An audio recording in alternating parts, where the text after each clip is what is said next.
to all friends of native plants everywhere. I am Eva. I'm the Ecology and Stewardship Specialist at Lower Trent Conservation.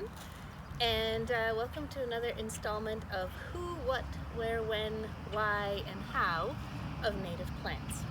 And today I wanted to chat about how to plant trees and shrubs, particularly the bare root seedlings you are all about to pick up.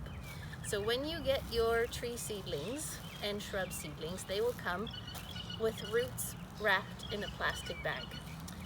When you are taking them home, you have to make sure that they are kept cool, and you can do that by just keeping them in a dark place, out of direct sunlight, out of the wind. And the reason you want to do that is because you want to keep them asleep until you can plant them in the ground.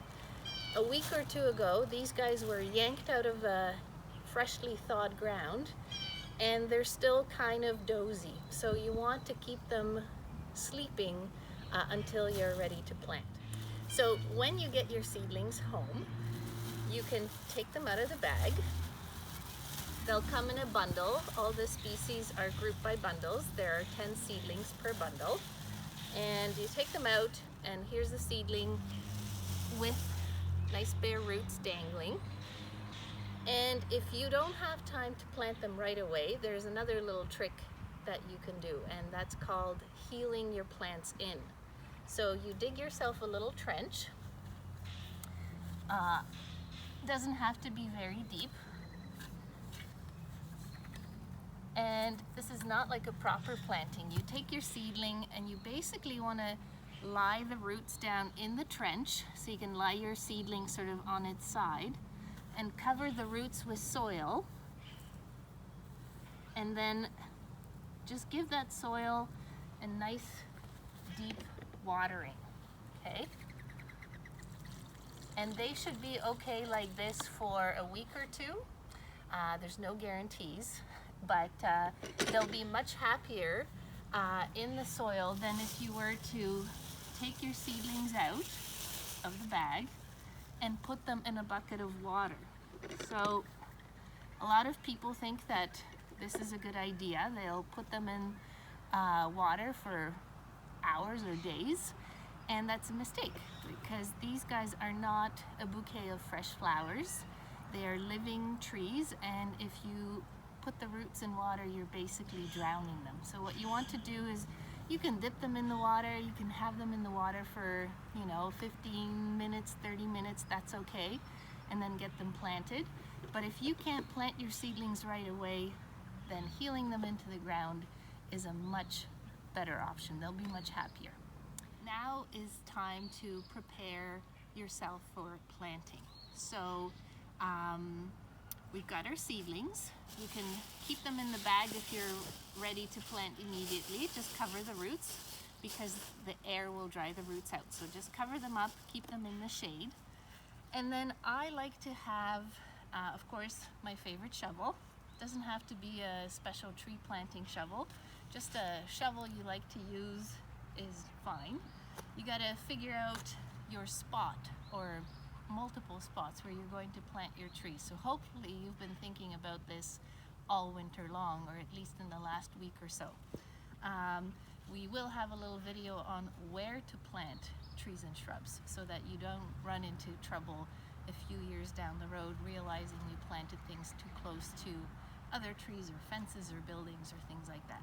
So let's say you've got the spots picked out, and what I suggest you gather are some materials to mulch around the seedling once it's planted. So what you want to do is you want to sort of minimize competition from this green stuff, grass. Grass is really hard to get rid of, and it does sort of suck water and nutrients and takes away from young seedlings. So what you want to do is you want to reduce competition from grass for these guys.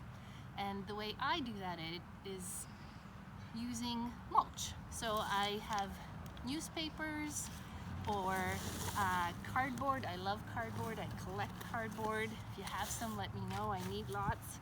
And then mulch or wood chips. If you have some leaves, that might work. Just make sure they're very well shredded. Maybe run them over with your lawnmower a bunch of times. So if you have these things on hand, then I would say you are ready for step 3, which will be planting.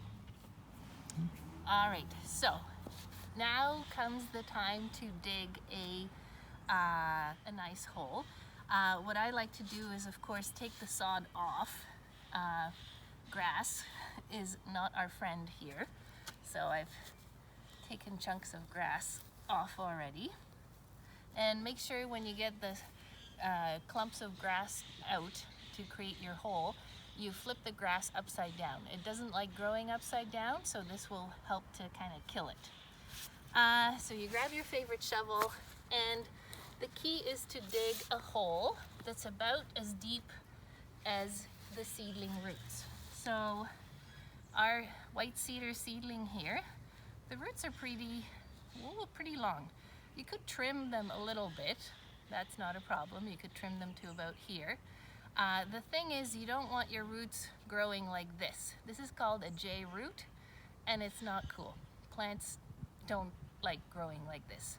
So you want to make sure you're planting your seedling green side up, not like this. Green side up is important, and the roots as straight down as possible, okay?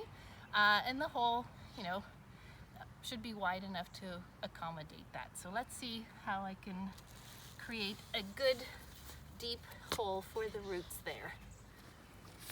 Okay, so shovel fits in. You can take your seedling and sort of test the depth. So for the most part, that's looking good. So a little bit about tree seedling anatomy. What you want to do is you want to sort of find that root collar, and that's the area on the little stem where the roots pop out.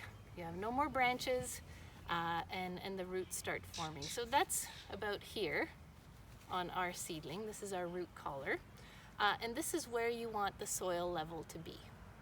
You don't want to be deeper over here because you will suffocate your trees, and you also don't want to be too shallow because guess what? They're going to dry out in the air and won't be happy. So you do want to be just right. So you get your roots nice and straight as much as possible. You hold your seedling, and then you basically backfill the hole. Okay, and try not to throw the grassy bits in there, just use loose soil. Okay, and to your best ability, try and keep your seedling straight, but don't worry so much about it. I've also heard people say to try and orient the seedling towards the sun, and you might be able to tell by the way it's branching, but if you can't, don't stress out. And I take some of the extra soil, loosen it from the sod. Lots of soil. Basically all the soil will go back in the hole here. Okay, and you can flip the sod upside down here on top. Oh, some more soil. And you just want to give a little tap with your foot, maybe on 2 or 3 sides, and you're not squishing it with all your weight. You're just gently tapping it because you're trying to squeeze all the air out of the hole. Roots don't like air, they like soil. So this is how roots get their water and their nutrients, by touching soil. So the root collar is not showing. We planted our seedling just perfectly, if I might say. And this is the part where you can apply some mulch. So because you've prepared, this will be easy.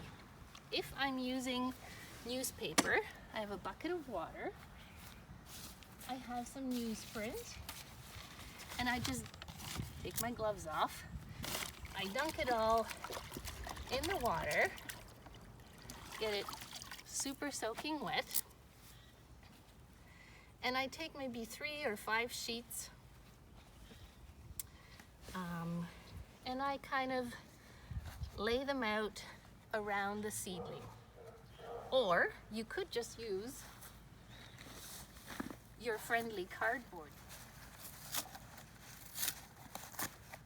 Okay, so you have something like that, and you just slide this sort of around your seedling.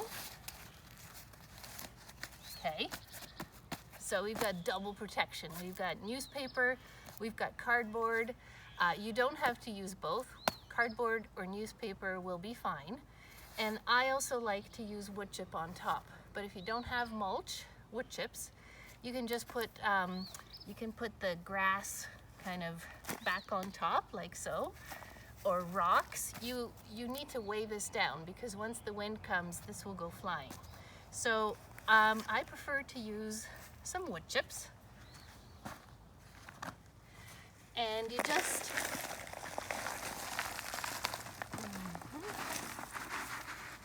you want to be generous with your wood chips, okay? And you're looking for about this thickness. So I don't know, what is that, 3 inches maybe?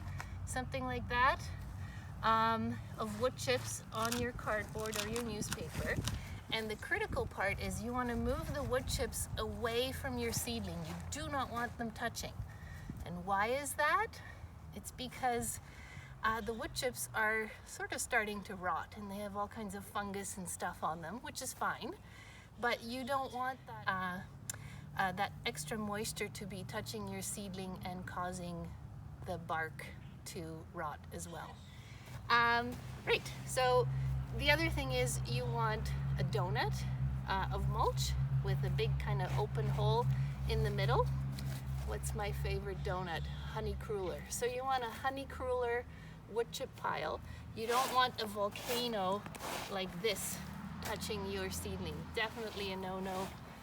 You want to give your seedling space, and the layer of newsprint or cardboard with wood chips on top will kill the grass and suppress any other competing plants from growing too close to your seedling while it makes itself at home in your yard or on your property. The last thing, of course, after you've done a fabulous job planting, is to water your seedling. So a nice big watering will do the trick. Ideally, you'll check the weather forecast and make sure that it rains about half an hour after you're done planting. But seriously, if it does happen to rain a day or 2 after you have planted, that's fabulous. But don't take the chance. If you're not sure if it will rain or not, make sure you give your seedlings a welcome home drink. And I would water them, as the summer progresses. If it's not raining, water them every week. Nice good soaking. And I know that some of you have bought hundreds of seedlings. You're planting them in a field or a hedgerow, and you won't be able to baby them like this. That is fine. All you have to do is a rain dance every week and hope that the clouds come and water the seedlings for you. So if you're planting broadleaf trees, I recommend these little plastic rodent guards, and they basically just sort of spiral onto a seedling. And I do have a seedling over here that we can pan over, and I can just demonstrate. So once you've planted it, well, you don't want the wood chips touching it, boo.